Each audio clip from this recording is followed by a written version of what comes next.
one thing that comes to mind actually that we didn't even talk about this in the course, and I kind of wish I would have in hindsight, but something that's been really helpful for me is Sabbath. And the main reason is because I work hard. Like I have a very high work ethic. I always have, whether it's athletics, academics, or in this case, business. Like I just work super hard, and I would be the guy who would just burn myself to the ground if I wasn't careful.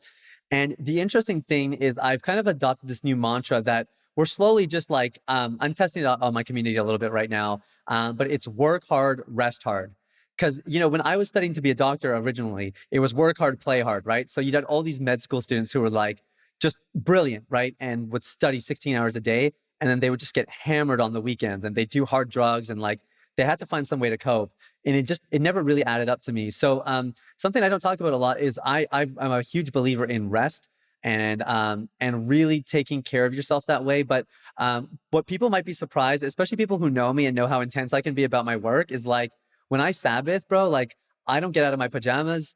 Like I will eat the biggest, fattest stack of pancakes and like put all the maple syrup on it like a good Canadian boy, like just without apology, like just really giving myself the space to just breathe, to rest. I'll go for walks and that kind of thing. And it's been really useful. I would say it's been useful even for my recovery, just my own well-being long-term, because when you're free for 6 years, like the things that you do to keep you free are much more about self-care than they are about avoiding sexual misbehavior. And so if it's going to be good for me, I know it'll be good for me continuing to stay free, but it's also really good for my relationships, you know, with my wife. She like Sabbath is her favorite day of the week because we just get all that time together. She knows that I'm like focused on her. I'm just kind of dialed in.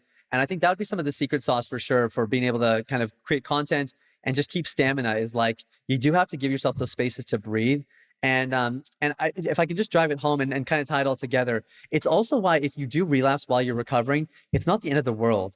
Because sometimes what happens for people is if you think about it, you've been doing something the same way for, I don't know, 10 years, 20 years, 30 years. So for you to make a dramatic change might actually be a little bit too much for your body. Your body may not be able to cope. So it's actually okay if you're kind of doing it gradually. We always say as long as the trend line is going in the right direction, then you're pretty much good to go. But you know, if you relapse every once in a while, it's actually because your brain is probably looking for the rest. It's looking for that relief, and it's just used to finding it there. And I think as you start to heal more, you can flip that on its head a little bit and have things like a Sabbath or other things that are going to be restful and rejuvenating for you, and they'll be really helpful for your long run. Dude, I'm so glad I asked that question because I needed to hear that because I told you, I mentioned it briefly in the podcast somewhere, like I had this crisis this past weekend.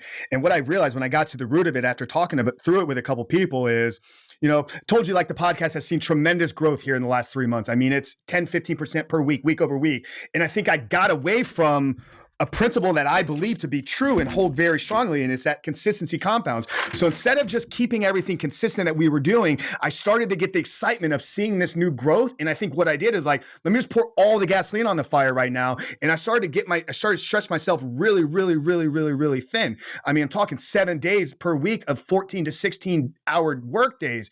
And it got to a point where, this has been 3.5, 4 weeks now into the new year, where I literally sat here like last Friday, like, dead, like completely just drained to the point where it's like I hadn't been taking care of myself. I always use this cup analogy. We have to fill our cup up so then we go out into the world, we have something to pour from. And that's what I was getting with what you're saying. It's like we need the Sabbath, we need this day of rest so that we can then go back out into the world and be a man of service, be a man that is doing good for others, whether you're a coach or whether you're just working through your own struggles in own recovery. So great way to end that. Incredible way to end today's conversation. Oh, that's man. cool. Thank Man. you. That's cool. And I was actually going to say, I really learned something from my interview with you, because you had talked about fasting, how you fast 24 hours a week. And I've done that for a couple of years as well, but I was doing it midweek, like right in like usually some of the busiest days of my week. And you talked about how you do it on the weekends. Usually you fast on Sundays, and like the dots just connected during that interview. And I've been doing it since, and it's been really helpful, man. So I learned a ton from you in that interview as well. I love it, brother. Cool. I love it, man.